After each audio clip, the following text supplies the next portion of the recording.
So I thought, well, why don't I just get everybody together and have a bit of a reflection session? So I call it a reunion, um, but not everyone wants to call it that. In fact, let's hope the sound works. I guess if you were going to join the reunion show for something like this, what would you want to see? What would you want us to talk about? The reunion show. It's so funny. I feel like we haven't done enough yet for a reunion show. Like I'm thinking about a Friends reunion after 16 seasons. Yeah, so Jen was like, "We're not good enough to do a reunion show just yet," but it is. I'm looking forward to this for a number of reasons. But if I think about it, the whole thing is that Jen and Steph went through with me an interesting experience, but also a lot has happened in a lot of your lives.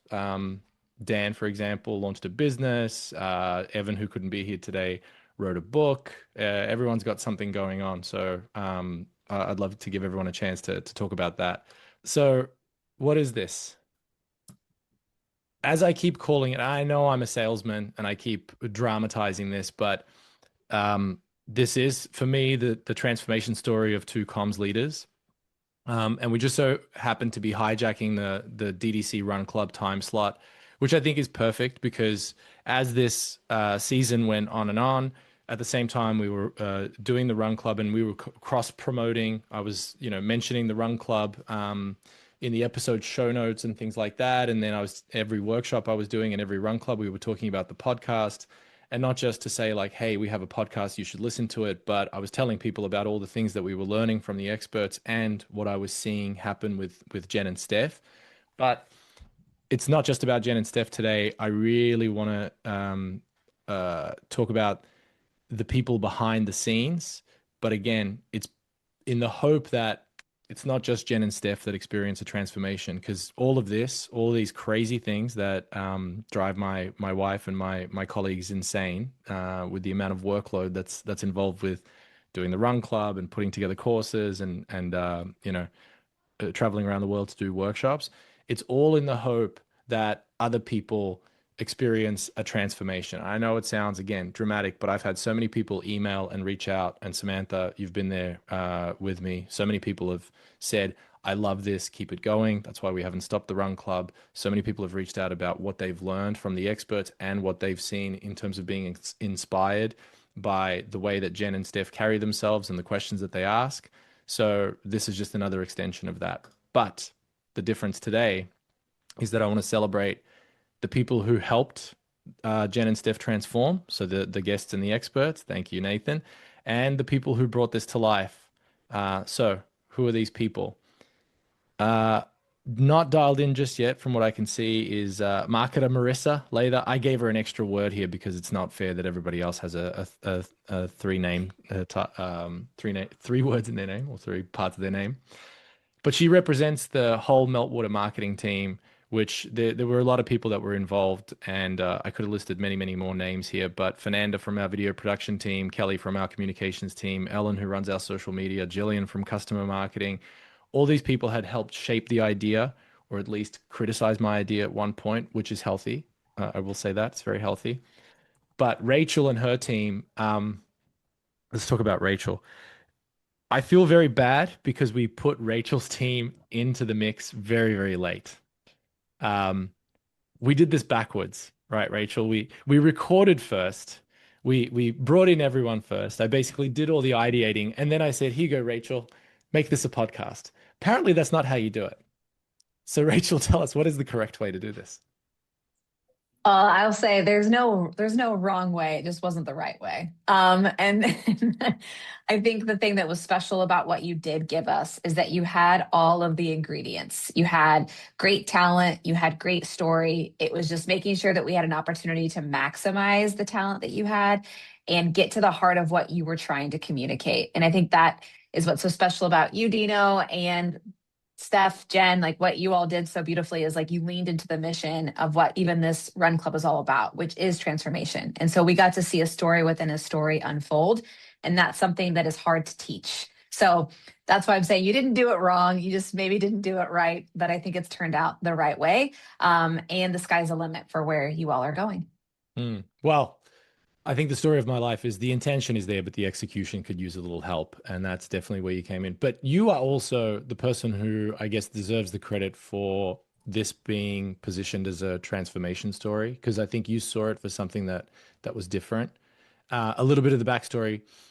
I've been doing a podcast for Meltwater for the last couple of years, and it's always me trying to ask smart questions and guests coming on and trying to sound smart and teach us things. And I realized I'm not a communicator. And then I decided that there was a bit of a serendipitous moment where I was working with Steph and her team doing the DDC workshop thing. And then I got introduced to Jen. And I thought, well, why don't I, as I'm planning the next season, just bring them into the fold and have them ask the questions. And I'll just be the guy who basically is the agent. I'll just bring in the talent and they will ask the questions and they will learn from them. And again, that's why I thought, well, I'll just keep doing what I've done before. But Rachel and her team, when we showed her the clips and the interviews, she's like, hang on a second. I think this is something entirely different. And that's where I was very impressed with Rachel and her team, where they put together this whole deck and sold me on the vision of like, this is what this is. And I thought, oh, okay, this is not only what I think other podcasts look like, but also what they should look like. And I know I'm talking about our product and overly praising it. But again, this is the value of having partners like Rachel and her team, because they saw this for something different and then they helped turn it into something much, much bigger that there's no way we could have done this ourselves. So we owe Amanda, Rika, Jackie, everyone a big, big thank you. And then not least of which is Samantha, who's actually kept everything running. So I see Marissa's here. Marissa, you missed the part where I was praising you and also decided to give you an extra word in your name so that you can keep up with everybody else. Just one more reason to catch the replay, right? Yeah. Oh, I see. You're not on earbuds. Marissa's at a conference, by the way. She runs the AMA chapter in Missouri, St. Louis. So she also realized that she had something else on the calendar. But I said, hey, my birthday present is that you're actually here for this. So she obliged. Well, Dino's been to USC so many times. I thought I'd try the classroom setting to bring it back. Nice. Yes. I think my favorite classroom setting, though, is Nathan's lab with the 500 screens in the background. Oh, looks screen. That was so cool. Yeah. I'm so glad that I chose to watch the podcast starting at that episode, because I was like, oh, I would have missed out on all this great visual texture and information of the Did you lab. notice that confession? Did you notice that confession that she didn't start watching the podcast until episode 5? I was listening. I was listening, and then I realized, wait, I'm having a hard time. I'm having a hard time like assigning voices to names. So that I was like, never mind. I'm watching this from now on. Good save. That's obviously that's what I meant. Hello. Good save. I'll tell you, in terms of listening, I logged into Spotify the other day and it came up as a suggested, like, you should listen to this. And I just had a moment. I was like, that's our podcast. It was so cool.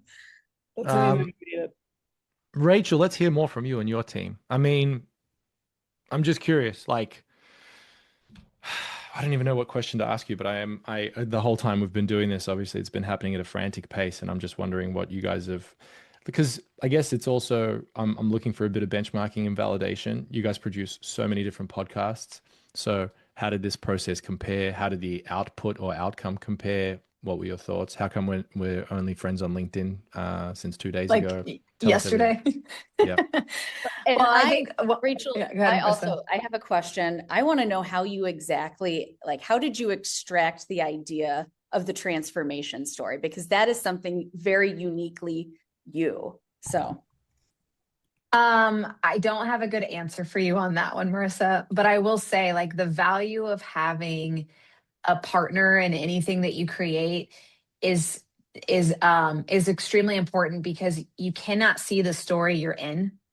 And so when, like, in this situation where Dino came in and handed us the ingredients, like, we were able to be objective and actually see what the stories were, as opposed to coming in and having already determined what they needed to be. And so that actually created a special opportunity for us to come alongside you in that way.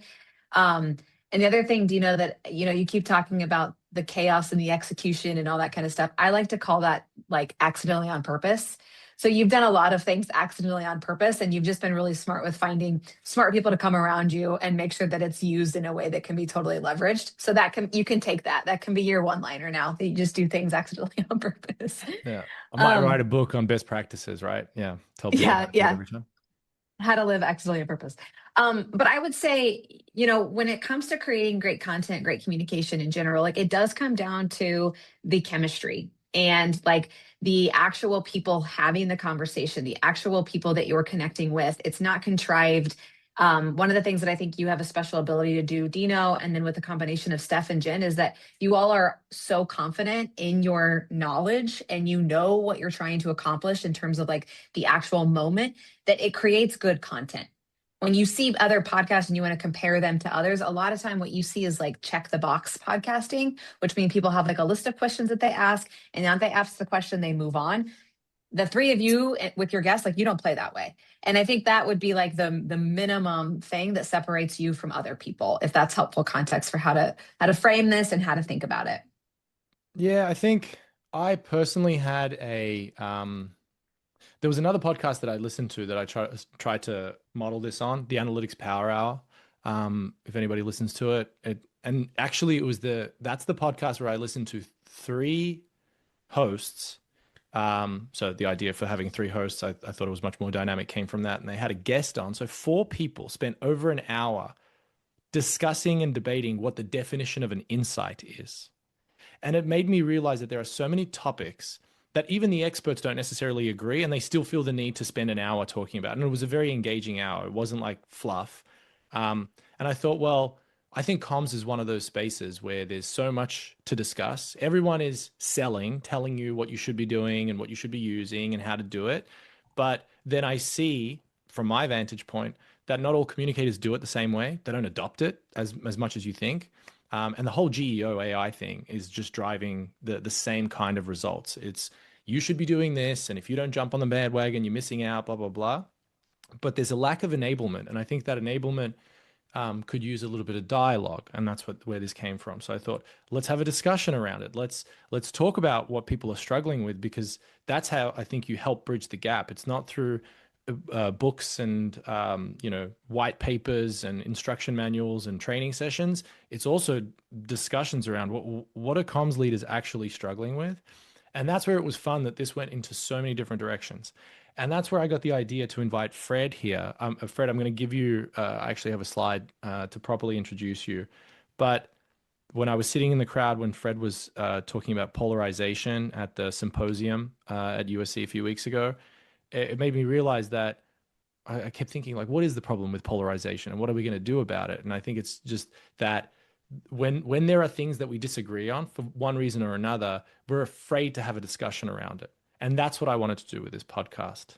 So Fred, thank you for joining us. Are you in LA today? Yes, I'm at home. I'm in LA. Yes, thank you. Nice to be here. Yeah, we still have an episode of that we recorded on campus with USC. I wondered about that. It's not part of this season. We're going to do something special with it. So I've actually just got the kit from Rachel and her team. There's a bunch of great clips, and we'll have to coordinate with you. We'll have to bring you into the accidentally on purpose chaos. All right, I'd be happy to be part of it. Yeah, so I'm going to have you say a little bit about some of the findings of polarization, because I think that was one interesting collaboration that we did during the time that this podcast was coming out. But also I'm going to say a few words about teaching the class that you invited us to come into. So with that, I just want to say again, a big thank you to Marissa, Rachel, Samantha, and everybody else involved for keeping this running and making this possible. But let's turn the attention over to the experts. Again, look at Rachel's team's handiwork. There's no way that Dino would have done thumbnails like this by himself, let me tell you that. But yeah, we had 11 different experts. Jonna is here. The thing that I remember about Jonna's episode was the "so what, now what" soundbite, which obviously made it into the episode thumbnail. But when asked, I think it was by Stephanie, what are the best metrics, which I think is a question I get all the time. And then as a salesperson, I'm like, let me show you this, particular scoring thing that we have. And I was like, wow, the leader of Amex says, no, it's so what and now what.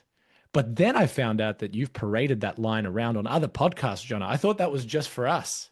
You've been using that line for a while. That is a tried and tested, Dino. It isn't just using the line, but it is to help everyone break down and understand that if they aren't goal and objective driven, then that's why they have the feeling of chaos. That's why they have the feeling of not proving their value within their organization. And so that is many decades of wisdom to get people to think about the challenges and the problems that they're trying to tackle in order to elevate their own credibility and the meaning behind their work, which gives everyone a different sense of purpose and value. And it's really great to be here. And obviously, we value Meltwater as an AMEC member. And I think if I can, the discussion was a time travel, right? It went very quickly. Probably not as quickly for Rachel and her team who had to edit down some of the discussions. But for us, it went very quickly. And I think there is a beautiful evolution of these discussions that you see throughout the series. So a great job to you, Dino, for putting everyone together, and happy birthday. And great job to the team for really identifying collaborators and then bringing things forward that will touch so many different professionals for where they are in their journey, to be able to get that takeaway or that little spark of a reminder of like, that's the best practice. That's why I do that. It isn't just some, cursory exercise, but it's to really give meaning and value behind what we're doing. And I think it was great. And I appreciate you letting me be part of the first season. And I think the first guest. So, you can only go uphill from there. And I think the season really evolved and it was really a wonderful thing. So congratulations to all of you for putting this together. And for Jen and Steph, they are absolutely wonderful co-hosts to make something so real and so practical. And I think you all have a really winning formula. So congratulations to everyone and thanks for letting me and Emmett be a part of it. Thank you. What a wonderful segue. So now, I want to open up the talking to everyone. Obviously, Jen isn't here because it's 1 o'clock in the morning in Australia, which was one of the fun things. Where's her dedication? That's for her, for the replay. I gave her a hall pass because she's preparing her presentation for Meltwater Summit. So we can't have her losing any sleep. She's very nervous about that. It's probably going to be the biggest stage that she's been on for a while. So she's very excited. We'll talk about how Carmen's episode actually helped her with that. But never fear, Jen actually is here because I recorded more and more clips of her. And so let's open up the discussion because it's interesting. You talk about, Jonna, bringing people together and all that. This kind of evolved. And that's why over the short 2 months that we recorded this, the initial idea turned into something else as we were going along, even before Rachel's team came along. But I'm curious, and I'm going to ask Stephanie here after I show the video of Jen answering the same question, because I, for lack of a better word, lured them in, right? And then I think it ended up being something slightly different and morphed. And so let's hear their thoughts. It's funny because I think, it could have been Katie in her episode just this week, I think perhaps said, encouraged people to be inquisitive and curious and ask questions. And I think it's not surprising that when you're talking to some of the best minds in our industry across the globe, that they're not shouty and they don't lecture and they don't have all the answers. The best of the best were the ones that I think Evan asked me so many questions. There were people that came on and were actually really curious about what we were doing and why we were doing it, where we'd come from. Jonna messaged me straight after the episode and was like, that was so engaging and so fabulous. And, we really connected. And I think you don't get that opportunity with necessarily every medium that you work in. And we had the luxury of time, like an hour with someone is actually quite a while to ask the right questions and to be able to share stories and learnings. What would you say to that, Steph? Yeah, absolutely. I mean, you know, Dino is a salesman, so he sold me hard on this, and I'm not an extrovert, so it wasn't an obvious yes. It was like trying to get out of my comfort zone. I'm gonna do it. I'm gonna do it. And I think the beauty of it was that it was not well defined, and so it felt very authentic. In fact, it was frighteningly easy to to be very authentic in the conversations. As I was listening to them back, I was like, I can't believe I told that story. Yikes. But that's what was nice about it and what made it easy for me to do, because you want to be authentic in how you show up. But I did, you know, he's like, there's nothing like this out there. I think there's going to be this big. And I was like, yeah, okay.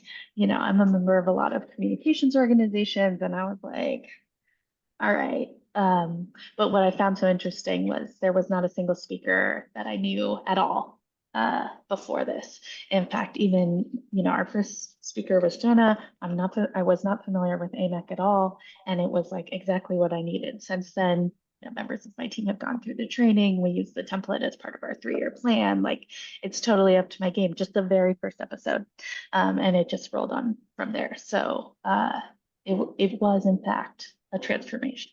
Jen said the same thing.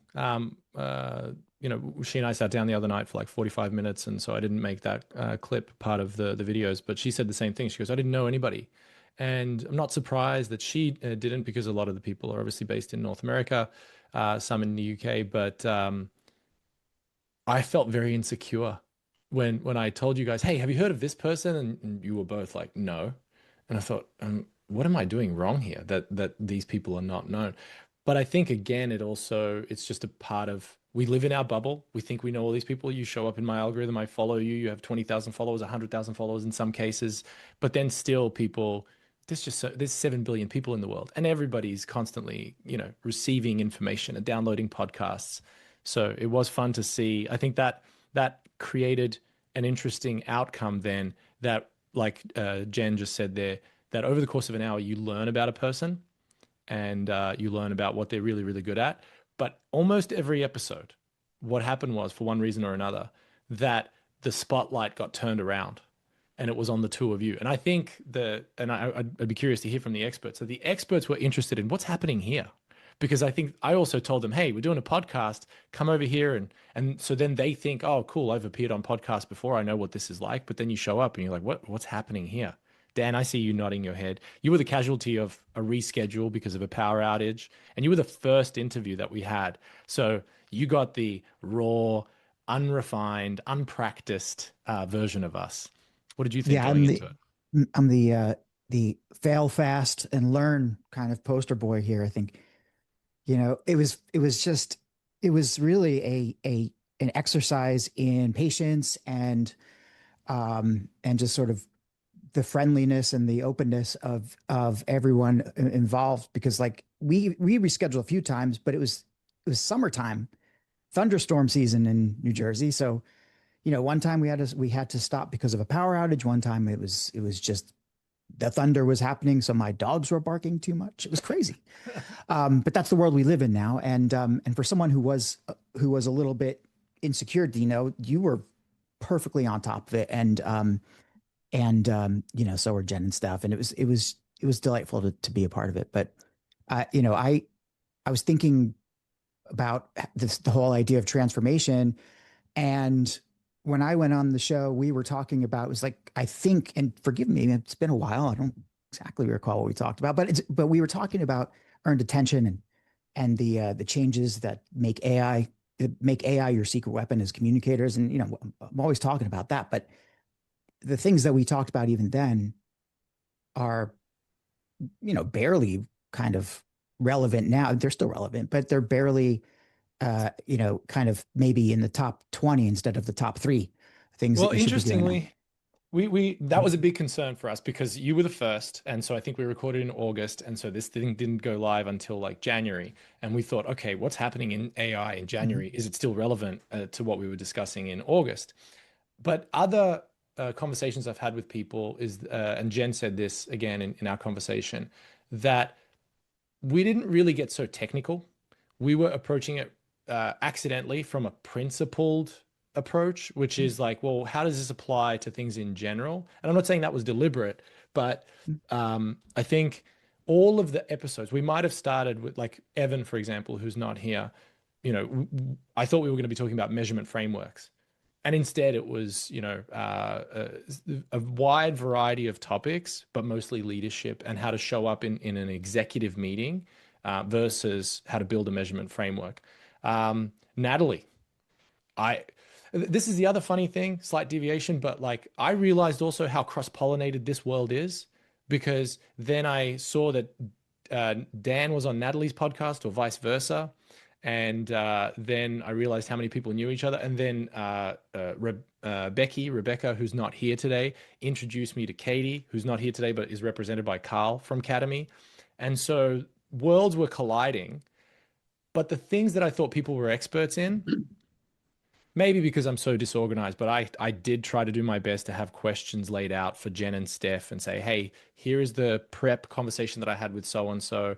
And here are the topics that we discussed, and this is what we want to talk about. Here are the questions. And I had like, this is why Jen would be interested in it. This is why Steph would be interested in it. I was very proud of myself for building an AI Claude bot that did all this for them. And I got positive praise for it. But then guess what? First question, take it. That's not what we're talking about. Now we're talking about women in leadership. And that's what I remember about the episode with Natalie. Did you expect us to go there, Natalie? Not necessarily, no. And I remember leaving that conversation feeling really pleased with the direction that it took. It's interesting because it ended up being what I'm most passionate about, even if I don't talk about it every single day on LinkedIn. But I felt like we really hit on some really important points around this idea that communications professionals really need to brag about themselves, and especially women in communications. And so I was really proud that that was a big takeaway that surfaced from the conversation, because I think it's not talked about enough. So I appreciated it. Yeah. Let me actually play you a comment from Jen. I'm going to skip ahead to a different video. Oh, I got to go back on screen share, turn the sound on. It's this one because relevant to that episode. So I asked Jen, what was it like to watch it? Because we all have that, you know, not only did I have some cringeworthy moments that I needed to have taken out because I didn't tell Rachel and her team, of course I'm not organized, that, hey, this part of the conversation was private. But also, you know, once you get on a roll, you start talking about things and you're like, oh, I wish I didn't go there. But this is interesting what Jen had said about this episode. I hope this is the right clip, by the way. Can you make that full screen, Dino? That was probably my number one cringe moment. Wait, what? Can you make that full screen? We're seeing everything. Not that we don't love seeing the inner working. There we go. Got it. Thank you. Moment was when I said something about being taken more seriously when I became engaged. And I'm not entirely sure that if I had my time again, that I would record that soundbite, because I think it had nothing to do with really the other people in the world. I think it had a bit to do with me and just where I was in, you know, my age and stage in my career. That particular soundbite just annoyed me. But you know, you sort of get that, you go on a roll, and there were other soundbites from that episode, like the "I don't have a wife" one. There's an Australian journalist, Annabelle Crabb, who wrote a book on that entire premise. Just how different and more difficult it is at times for women to get ahead because they don't have someone else at home picking up the pieces.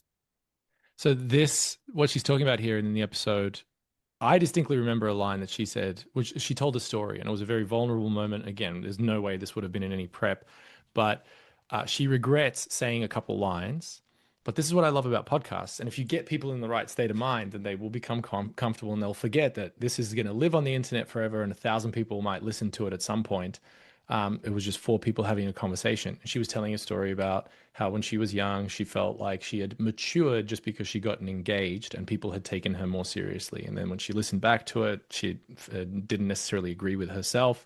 But that line about I don't have a wife, Stephanie, I'm sure you remember it because we laughed so hard, but it was so Clear as powerful, day. Clear as day. I was like, oh my God. Yeah. But right? And that's it happened.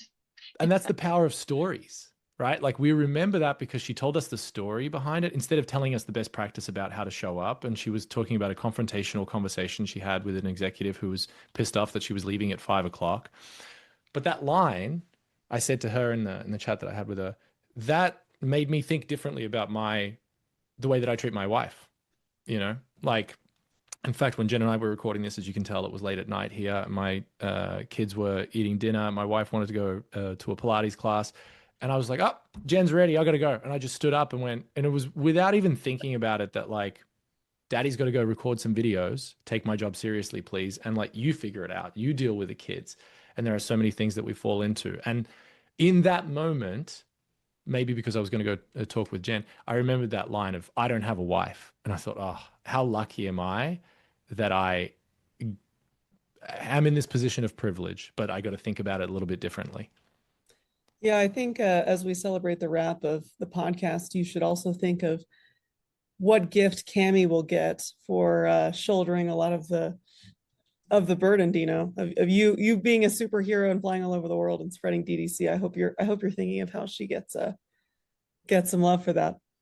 The salesman is me in me is thinking now, what has she already gotten so I could defend myself? But no, the answer is I really do have to think about it because, you know, and this is like, men don't think about this until they've accomplished something and then they remember to say something nice about their wife. I think I talk about my wife on every single podcast and hopefully I say just as many nice things as I do true things. But my mother-in-law also gets just as many mentions. And I don't know if that's a unique Dino thing, but again, learning from my co-hosts and the guests, I instruct all the guests as much as I can to just like tell us stories, or I force them to go there because it's the stories that people remember. No one's going to remember your smart little anecdotes. Like it's the personal, vulnerable stories. And I know I sound like everybody else on LinkedIn talking about authenticity and all that. But what I loved about all this was that there was authenticity all the way through. I see Rika's comment here. Rika, by the way, oh man, I don't know if she can go on camera. Please, Rika, see you typing. Like we got to give Rika a little bit of a spotlight and love here. You might have to raise your hand and I'll have to unmute you. Let's see if I can do that. Come I on, wish Rika. we all had a Rika. Everybody needs to experience this. So Rika was basically my handler. Week in, week out, Rika would write because I said my vision was, look, we've got these conversations, but I think we need to frame the conversations and have like intros and outros and interludes and all this sort of stuff. She wrote all that sort of stuff and she did a fantastic job, I think, in doing it. But she also sat there with me and just recorded this in this room. And you can imagine the chaos. I think every time she's the Dino Wrangler. Every week it was like Dino's trying out a new piece of equipment. Dino's trying out a new angle. And don't nod too vigorously, Rachel. I see you you must have heard stories. But I can only imagine what Rika said to the rest of the team. Like, guess what happened today? And I would show up not prepared. Rika, we can't see your video, but I want everyone to see your lovely, sweet smile, which is what I was used to whenever I made a mistake. It was a privilege working with Dino, and I could see the energy all the time and all the amazing things that he thinks of on the spot.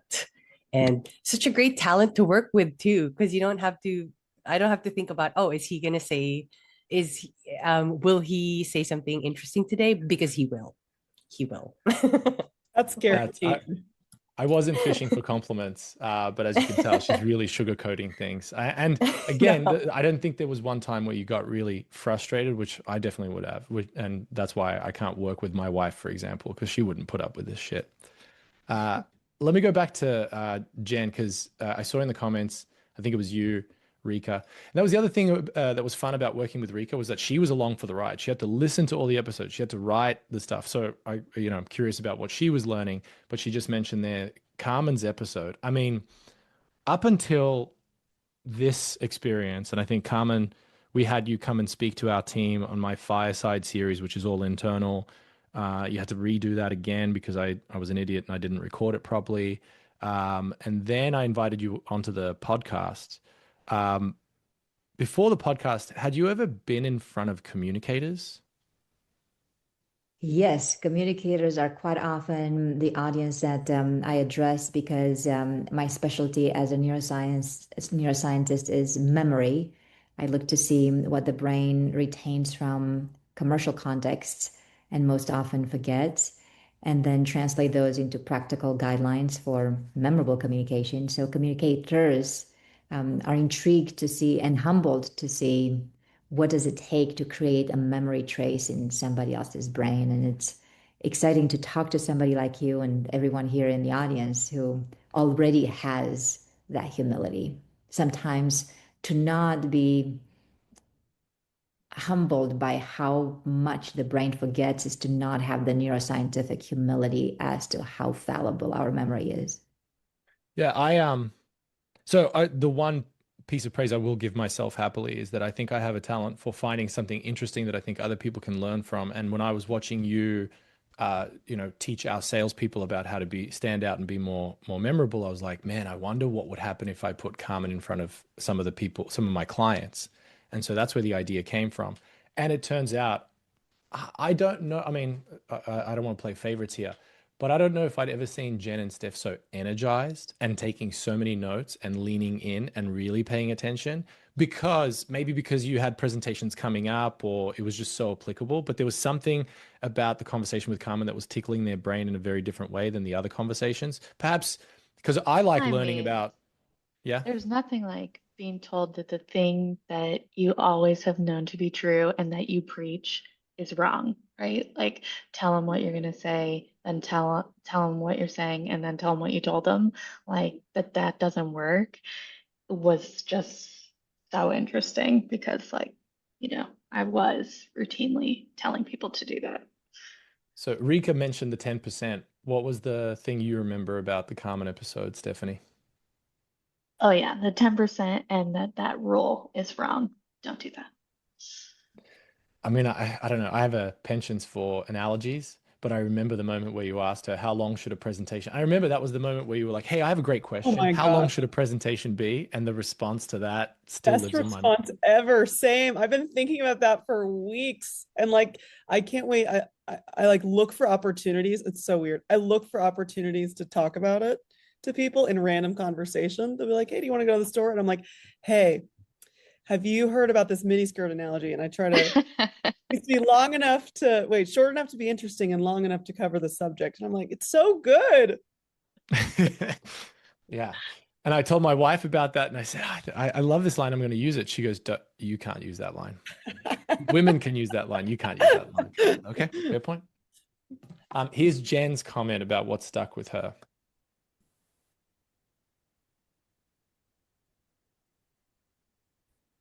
One of the questions here is, for you, having learned directly and asked the questions, what has been perhaps the thing that you've learned that you've utilized the most since?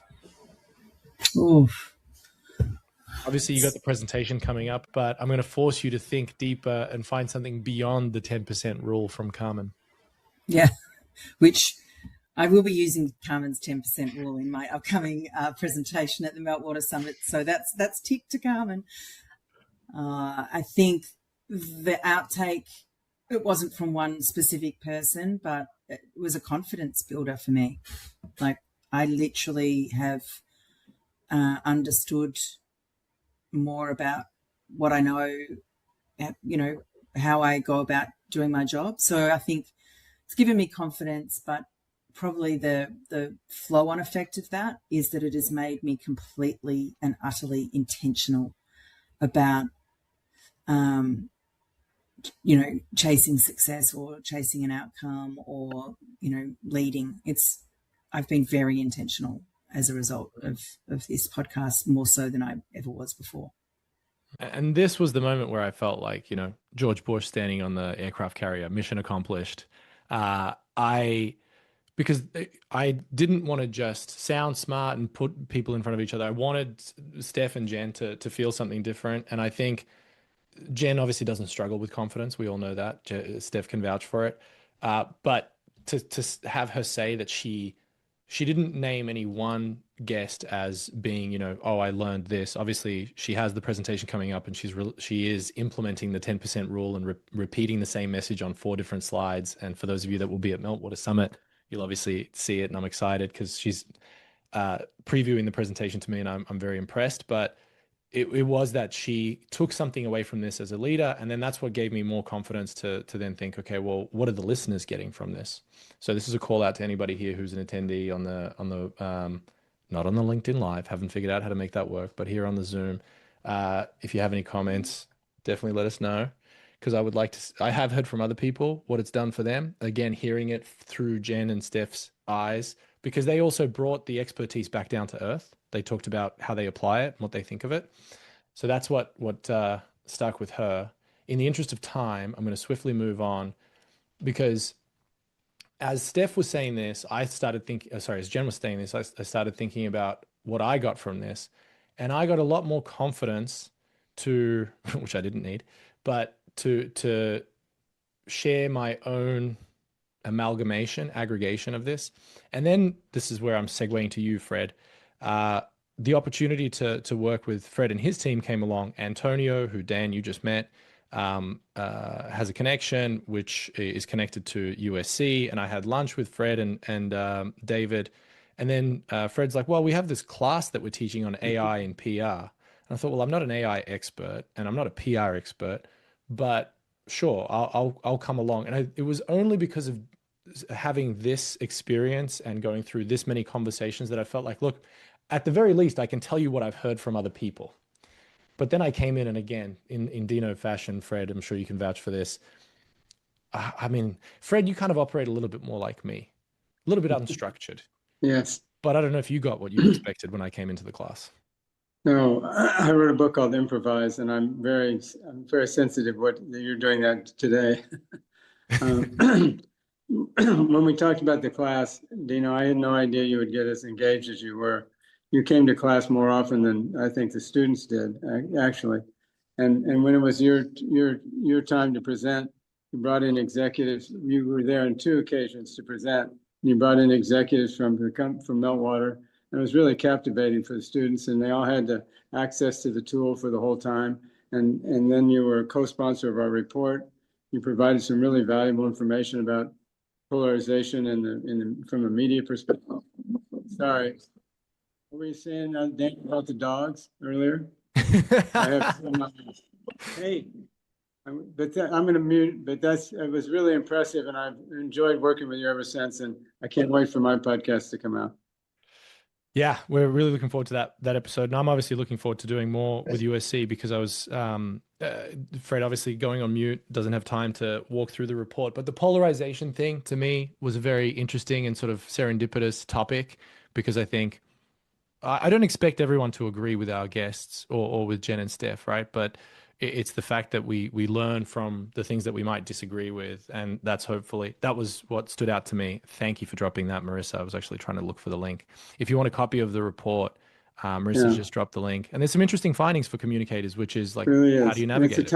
It's a topic nobody else is talking about. So we're really excited about bringing it to the forefront, because things are definitely changing. So this is actually the topic of our keynote, and I was able to share this report with the keynote of our conference today. So I think it's a really relevant topic that a lot of people are talking about more. So thank you. Yeah, thank you for joining and sharing this, Fred. I mean, I wish we had more time, and I think the team is obviously slacking me on the side and saying, like, why aren't we doing a dedicated LinkedIn Live with Fred? Well, let's figure out how LinkedIn Live works, and then we'll make that happen and do an hour on the polarization report. But TJ, I'm going to call on you here, because Jen said this, actually. I'm going to play you this clip. And you can talk about the agenda at Summit. Oh, you know what? I just read the Summit agenda this morning, and I was blown away. I was like, I'm annoyed that there's a track 1, track 2, track 3, because I'm like, how am I going to choose what track to go and listen to? And and the theme that's coming through really works for me, because I am obsessed right now with trying to work out what my future looks like. in terms of GEO and LLMs, and how our brands are showing up and how we can realistically and consistently influence outcomes in that space. And it feels like it's just the right topic and tone to be discussing right now. So I'm so super excited about listening to everyone else. And yeah, just being in that company, I think it's going to be fantastic. TJ? GEO, obviously, AI. I mean, we're all talking about it, or the entire software industry is. But what else are people going to learn, and why should we be excited? I'm not just asking that to plug it, but I think, we obviously see pictures of Gwyneth Paltrow everywhere, but it's really about the content that people are going to walk away with. So tell us. Yeah, and I think Jen's comments are really meaningful and are just so validating for what we've been trying to build with Meltwater Summit, where it is not just a vendor conference, it's really an industry conference. And if someone like Jen can come with all her years of experience and feel inspired, that's really what I've been trying to build with this agenda. And the topics that we're talking about, we are discussing GEO and AEO and how they're changing brand visibility and what that means from both a marketing standpoint as well as a PR and comms standpoint. But Jen and others, communicators like Sarah Miles at McDonald's, they're going to be speaking about, how the PR and comms role is changing. And I know that, Fred and you and like Dino have been talking a lot about this as well with USC.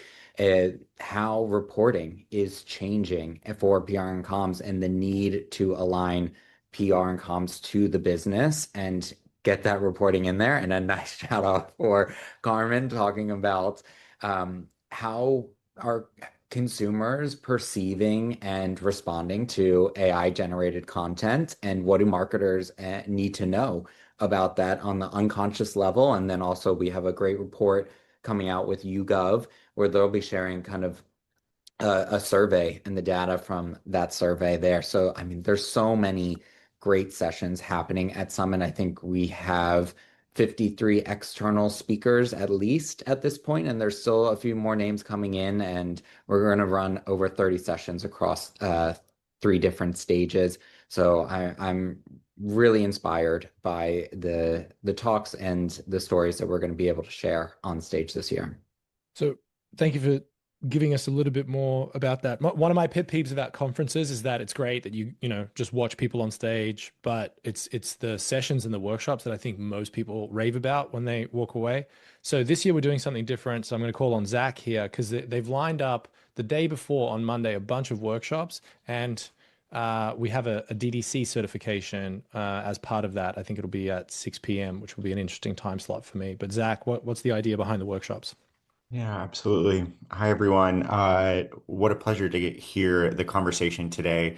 It's interesting. I've heard a lot about connection from so many people, and seems to be kind of the main vein of this group. And within M Community, that's kind of the name of our game is the connection piece, I guess, of Summit. You'll connect with everybody throughout all the amazing sessions, but we want to kind of give you the ability to step in, hear from real users, real people, and not only have these thought-based sessions that you see here on the left-hand side that are really focused on the, I guess, themes that we keep hearing over and over from the last 6 months to a year, a lot on AI visibility.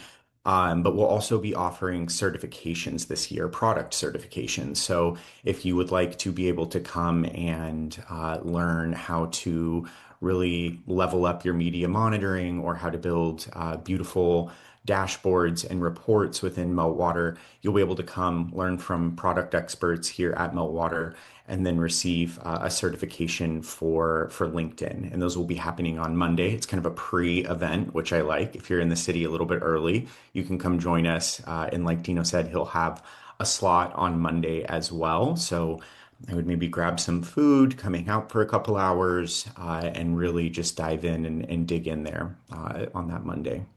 And yeah, if you still haven't bought a ticket, we do have a code for those that are not Meltwater customers for the DDC Research Lab. That'll give you $200 off. If you are a Meltwater customer, all you need to do is use your community login and go in there and use this code, and that'll get the ticket price down quite a bit. Thank you, Fred. I see there's some people that have to drop. Yes, we are coming up on time. Again, I want to thank everyone for joining, but I was going to play a whole game about who said what in the quotes. We are running out of time. I think I'll have time to play one, but I wanted to make sure that I thank the crew that put all this together, the people that actually kept everything running in the background, the experts for putting up with the chaos and the accidental on purpose. But I have 3 questions that I asked Jen, and let's see if you guys can guess, for those of you that are sticking around for the last 5 minutes.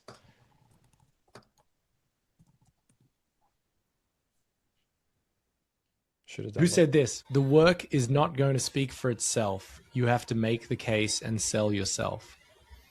One of the hosts or a guest? The work is not... It's not going to speak for itself. You have to make the case and sell yourself. Steph, who do you think said it? Natalie. Good guess. It sounds like something I would say. I'm thinking a guest. Yeah, it was Natalie Moran when we were talking about comms demonstrating its impact. Okay, next question. And everyone feel free to jump in. I'm going to pause it before the reveal. But yeah, who asked the question, would you pick a spouse with an RFP? That sounds like a Dino.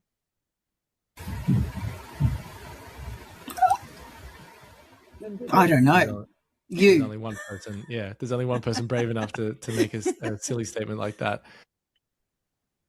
This is too easy. I should have made this harder. I went through a lot of transcripts for this one. All right, then this last one is a little bit different. I've been in my company for 7 years, and I earned credibility here by never taking the spotlight. Best supporting actress. That's my vibe. That's Steph. Just some of the lines that I remember.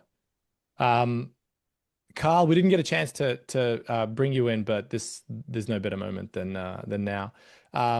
So what was interesting, I am convinced that Stephanie Lerdall and Becky Edwards are the same person, because I've never seen you in the same instance together. Becky couldn't make it today, but she will be at Summit. Stephanie could make it today, but she won't be at Summit. Stephanie was not at the podcast recording with Becky, but Becky was the one who told us about Academy because her company had used their services. And obviously, a big part of what we do with this transformation is doing workshops. So I've been talking a lot to the Academy team, and this isn't a shameless plug, but there are many people that I'm talking with, like Evan, who's going to do a course. Evan's released a book, and Academy already have courses and workshops. So we're going to announce something at Summit about a collaboration for comms leaders to be able to capitalize the resources that they provide. So Carl, anything you want to say? And this has come up a couple times throughout the conversation today around how important it is to be curious, to be exploring, especially with so much changing as a result of AI, not only allowing us to use the tools to be more effective and efficient, but also to think about how our audiences are consuming information and how AI is fundamentally changing that. And that's where we've been so fortunate, both as part of Academy and prior to that, leading the research teams at CB and then Gartner for sales, marketing, and communication, to really study what the most progressive leaders are doing and what they're experimenting with. And not only what's working, but what they tried that didn't quite produce the results they wanted. And it's that willingness to sort of embrace the failures, because that's where we all learn. And the more we can all be connected to each other through things like this great platform to share, hey, this is what worked. Really proud of that. Wanted to let other people take advantage of it, but also, man, if I had it to do over again, this is the thing I really would love to tell my friends to not trip on that particular pothole. So again, that's so much of what has been the story of where all of our insights came from that became the training and the support we provide to heads of comms. And that's why I'm so excited to be part of this, both for this, but also especially at Summit just in a couple of weeks from now. Yeah, I'm glad we met Katie and you. And yeah, there's many other organizations and people, individuals that ultimately provide the things that facilitate that transformation. And I learned a phrase from a client the other day who's building their own internal academy, and they call it capability building. And I think as software companies, we don't talk enough about capability building on the client side. And so that's what this is all about. Thank you to all you guests and experts, because you hopefully helped people listen to the podcast, build capabilities, and Run Club, which Samantha kept running, and so did Marissa. We know that that helped people build capabilities. We've heard people get promotions and get accolades internally in their company and have immediately applied ideas. And so that's what I am looking for. And I said this at AMEC. I know John just dropped off, but I did a little bit of a Jerry Maguire, holding a goldfish in a bag moment, like, who's with me? The whole concept behind the research lab is to change the way that software companies help people do their job better, not just through tools, but through building capabilities. So with that, I want to thank everybody, and I'm going to close it out, and then I'm going to go try to figure out what I did wrong with LinkedIn Live. Thank you, everyone. We shall see you around. See you at Summit.